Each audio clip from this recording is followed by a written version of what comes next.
শুভ সকাল শিক্ষার্থীরা, কেমন আছো তোমরা? আশা করব ভালোই আছো। বিশ্ব এই মহামারী পরিস্থিতিতে আমাদের উৎকণ্ঠিত করে তুলেছে, কিন্তু তারপরেও আমাদের বসে থাকলে থেমে থাকলে চলবে না, আমাদের পড়াশোনা চালিয়ে যেতে হবে। তো তারই উদ্দেশ্যে অনলাইন ক্লাসে আজকে আমি উপস্থিত হয়েছি তোমাদের সামনে। আমি ননীগোপাল গোলদার, বটিয়াঘাটা থানা হেডকোয়ার্টার পাইলট মডেল মাধ্যমিক বিদ্যালয়। আজকে আমি নবম দশম শ্রেণীর একটি কবিতা তোমাদের সামনে আলোচনা করব। কবিতাটির নাম হচ্ছে কপোতাক্ষ নদ। কপোতাক্ষ নদ লিখেছেন মাইকেল মধুসূদন দত্ত। তো আলোচনার শুরুতে সর্বাগ্রে আমরা এই কবিতাটি পাঠ করে কি কি শিখতে পারি, কি কি শিখন ফল অর্জন করতে পারি, সে বিষয়ে একটি ধারণা আমাদের নেওয়া দরকার। আমরা দেখে নেই কবির জীবন ও সাহিত্যকর্ম সম্পর্কে আলোচনা করতে পারি। 2. সনেট কবিতার নিয়ম ও বৈশিষ্ট্য বর্ণনা করতে পারবে। 3. কপোতাক্ষ নদের সাথে কবির সম্পর্ক বর্ণনা করতে পারবে। 4. সঠিকভাবে আবৃত্তি বা পাঠ করতে পারবে। 5. কবির গভীর দেশপ্রেম উপলব্ধি করতে পারবে এবং শিক্ষার্থীদের মধ্যে দেশত্ববোধ জাগ্রত হবে। এবার মাইকেল মধুসূদন দত্তের জীবন সম্পর্কিত বিষয়টি আমরা জেনে নিই, অর্থাৎ কবি পরিচিতি। জন্ম ও জন্মস্থান। জন্ম হচ্ছে 1824 খ্রিস্টাব্দ 25 জানুয়ারি। জন্মস্থান যশোর জেলা সাগরদাড়ি গ্রাম। পিতা রাজনারায়ণ দত্ত, মাতা জাহ্নবী দেবী। পড়াশোনা লালবাজার স্কুল, পরে হিন্দু কলেজ। খ্রিস্ট ধর্ম গ্রহণ 1842। সাহিত্যকর্ম কাব্যে আছে তিলোত্তমা সম্ভব কাব্য, মেঘনাদ বধ কাব্য, বাংলা সাহিত্যের একটি বিখ্যাত মহাকাব্য, ব্রজঙ্গনা ও বীরাঙ্গনা কাব্য, চতুর্দশ পদী কবিতা, নাটক কৃষ্ণকুমারী, শর্মিষ্ঠা, পদ্মাবতী। প্রহসন একেই বলে সভ্যতা, বুড়ো শালিকের ঘাড়ে। তার জীবন অবসান, তার মৃত্যু 1873 25 জুন। তোমরা নিশ্চয়ই বইটা সামনে রেখেছ এবং দেখে নিয়েছ। আমরা এবার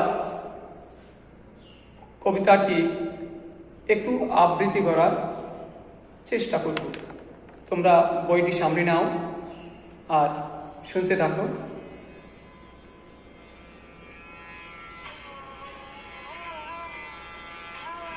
সতত হে নদ তুমি পড়ো মোর মনে, সতত তোমার কথা ভাবি এ বিরলে। সতত যেমতি লোক নেশার স্বপনে, শোনে মায়া মন্ত্রধ্বনি তব কলকলে। জুড়াইয়ে কান আমি ভ্রান্তির ছলনে, বহু দেশে দেখিয়াছি বহু নদদলে, কিন্তু এ স্নেহের তৃষ্ণা মিটে কার জলে। দুগ্ধ স্রোতরূপে তুমি জন্মভূমি স্তনে, আর কি হে হবে দেখা যতদিন যাবে। প্রজারূপে রাজরূপ সাগরের দিতে বাড়ি রূপ কর তুমি। হে মিনতি গাবে বঙ্গযোজনের কানে, শখে সখারি নাম তার। এ প্রবাসে মজি প্রেম ভাবে, লইছে যে তব নাম বঙ্গের সঙ্গীতে। শিক্ষার্থীরা, তোমরা আবৃত্তির জন্য তৈরি হবে, চেষ্টা করবে। এবার আমরা কবিতাটির গঠন প্রকৃতি নিয়ে একটুখানি আলোচনা করি। আমরা বইয়ের দিকে খেয়াল করি, দুটি অংশ আছে কবিতা। প্রথম অংশে 8টি লাইন বা 8টি চরণ, দ্বিতীয় যে অংশটুকু আছে সেখানে আছে 6টি লাইন বা 6টি চরণ। আসলে এটি হচ্ছে সনেট জাতীয় একটি কবিতা, বাংলায় যাকে বলা হয় চতুর্দশ পদ কবিতা, অর্থাৎ চতুর্দশ পদী কবিতা। এখানে 14 চরণ সম্বলিত এবং ভাব সুসংহত বা সুনির্দিষ্ট। আমরা দেখি একটি লাইনে 14টি অক্ষর আছে, আবার এই সাইড দিয়েও যদি গুনি বাম সাইডে, তাহলে সেখানেও কিন্তু 14টি অক্ষর থাকবে। ডান সাইড দিয়েও যদি গুনি তাহলে আমরা 14টি অক্ষর পাবো। অর্থাৎ এটি একটি গাণিতিক বিন্যাস, কবির একটি অভিনব সৃষ্টি, এবং বাংলা সাহিত্যে এর জন্যে তার স্থানটা অনেক উপরে চলে গেছে।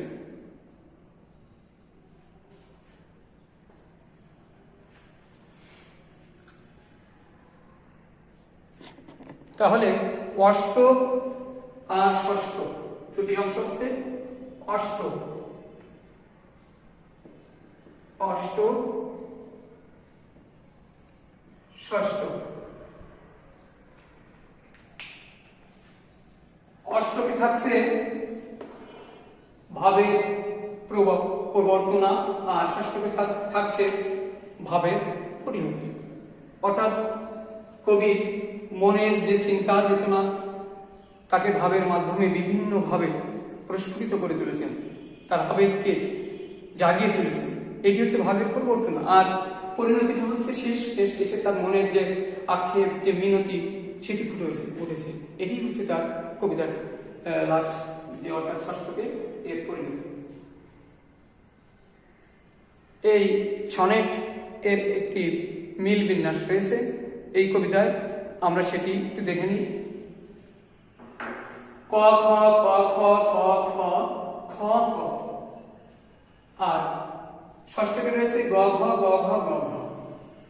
যেমন আমরা প্রথম লাইনে দেখি মনে, নে, নেকে ক ধরে নিলাম, আর লে বিরলে, লেকে খ ধরলাম, তাহলে ন আর লে একই রূপে যেহেতু ক নিয়ে আসে আমার নিচে চলে আসে, আমরা পরের লাইনে নে ক, যেহেতু লে খ আসে পরের লাইনে আমরা কলকলে খ, একইভাবে নে ক লে খ, যেহেতু পরপর লে লে আসে তাহলে খ খ, যেহেতু আমরা এখানে খ লে পেয়েছিলাম তাহলে এখানে লে লে খ খ, আবার নে যেহেতু নে ক পেয়েছি। দ্বিতীয় অংশে তারপর এখানে যতদিন যাবে বে, বে বেকে আমরা ধরলাম গ, আর সাগরের দিকে তেকে ধরলাম ঘ, তাহলে যাবে গ, দিতে ঘ, আবার গাবে গ, রিতে ঘ, বে ভাবে ঘ, সঙ্গীতে তে ঘ। এর হচ্ছে কবদক্ষনাথ কবিতার মিল বিন্যাস। কবিতার যে শব্দগুলি রয়েছে আমরা সে সম্পর্কে একটু জেনে নেওয়ার চেষ্টা করি, বিশেষ করে কঠিন শব্দগুলো একটু তার অর্থটা জেনে নিই। সতত, সতত মানে সর্বদা, সর্বদা, সারাক্ষণ, সবসময়। বিরলে,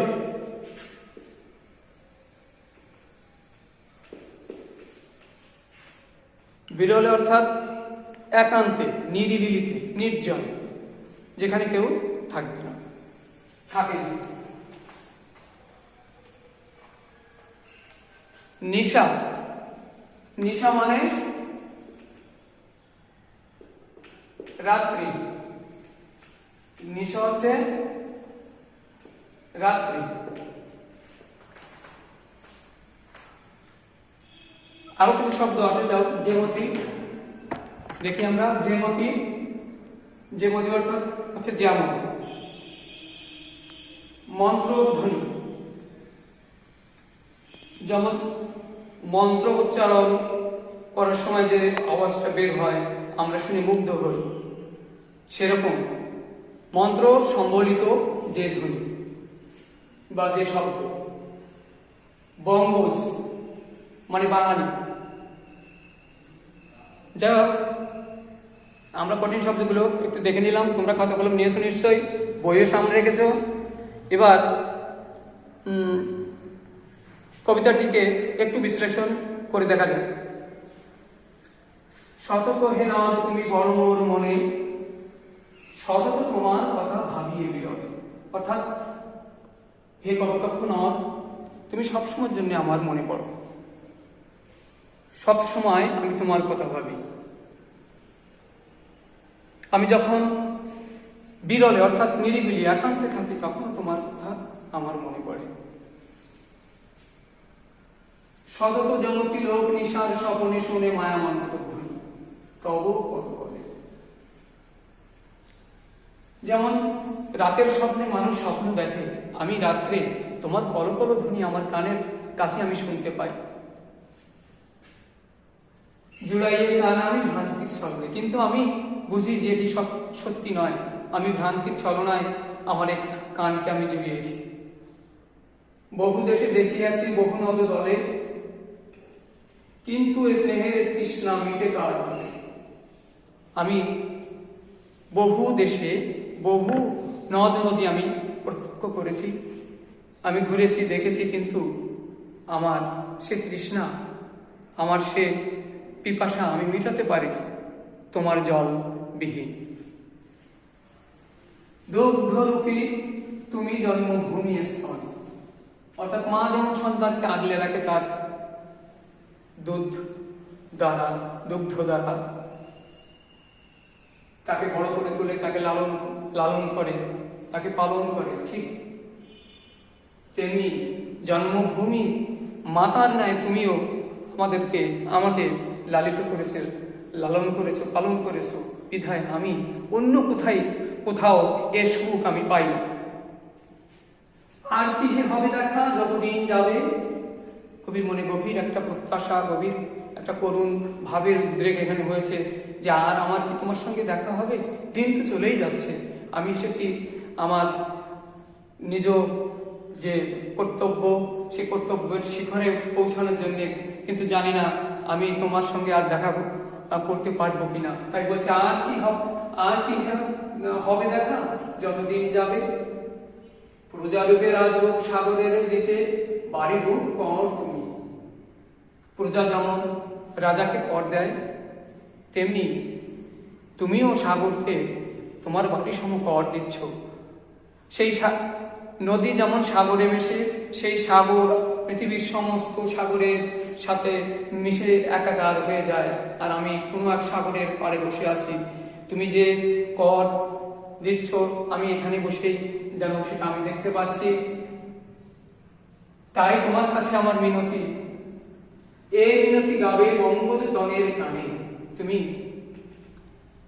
আমার বাঙালি ভাইদের বলো, বাঙালি লোকজনদের বলো, আমি সুদূর ফ্রান্সে বসে তোমার কথা স্মরণ করি, তোমার কথা ভাবি, আমার হৃদয়ে তোমার কথা সবসময়ের জন্যে উচ্ছ্বলিত হয়ে ওঠে।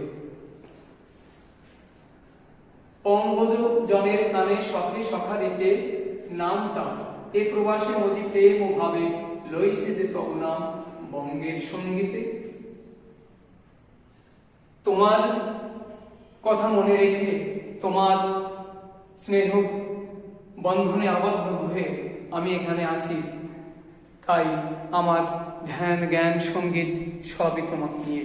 এ কথা তুমি বঙ্গজ জনের কানে পৌঁছে দিও। আমরা এখানে লক্ষ্য করেছি কবির একটি কাতরতা,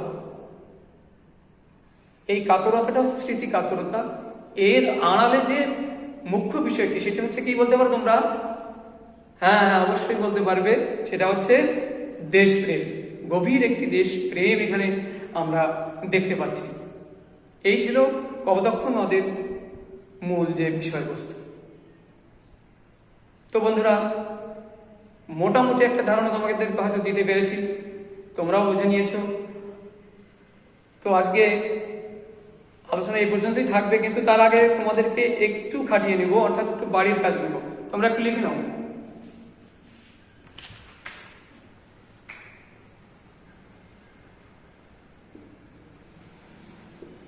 কপোতাক্ষ নদ কবিতায়, কবিতায় কবির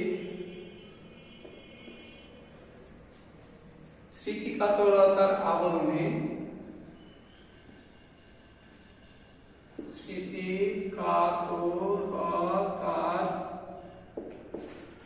আবরণে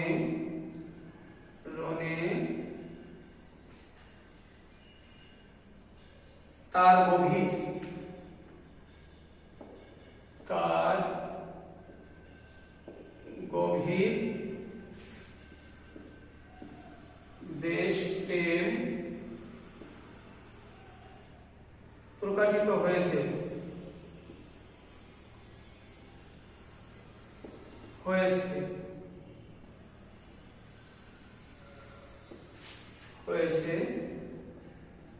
ব্যাখ্যা।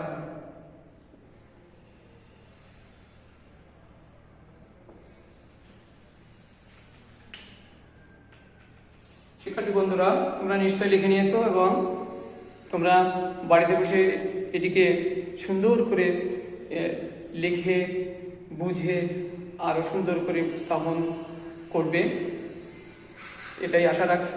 আজকে এই পর্যন্ত। সবাই সুস্থ থাকো, ভালো থাকো। ধন্যবাদ সবাইকে।